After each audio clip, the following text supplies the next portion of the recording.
Where did that idea come from?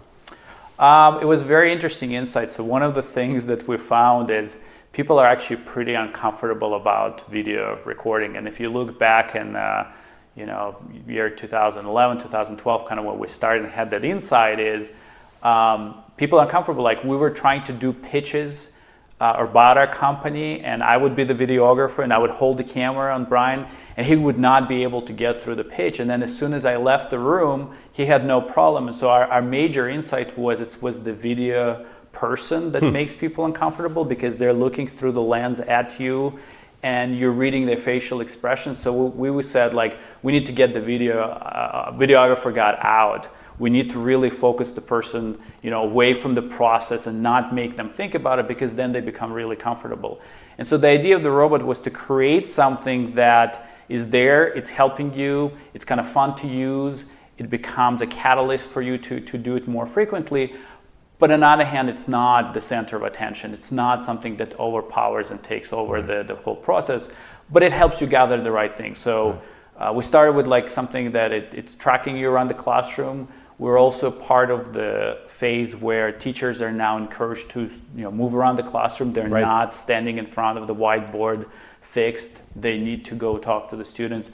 And as we progressed, the robot became more and more of a gatherer of information, data, audio, seeing what the students are doing. Well, I know why I liked it initially was just the fact that we found we had problems with the sound. It was hard to hear, and now your technology allows you to listen to groups of kids too. Exactly. Right. So that I really like, but I hadn't thought. In the feedback you get from teachers, do they talk about whether or not the robot interferes with what's happening in the classroom? That's a question I often get. It's a question that often comes up, and it's a question often comes up from when people first encounter it. Right. It is definitely something that interferes for the first 10 minutes, because the kids are excited. They're excited to see it.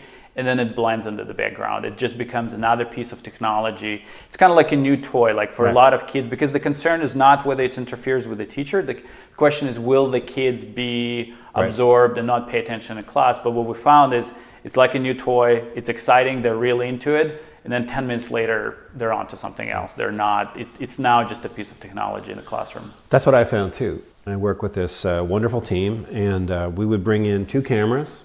There would be a sound man. There was the producer. Then, of course, with all that action going on, the principal wanted to come into the classroom.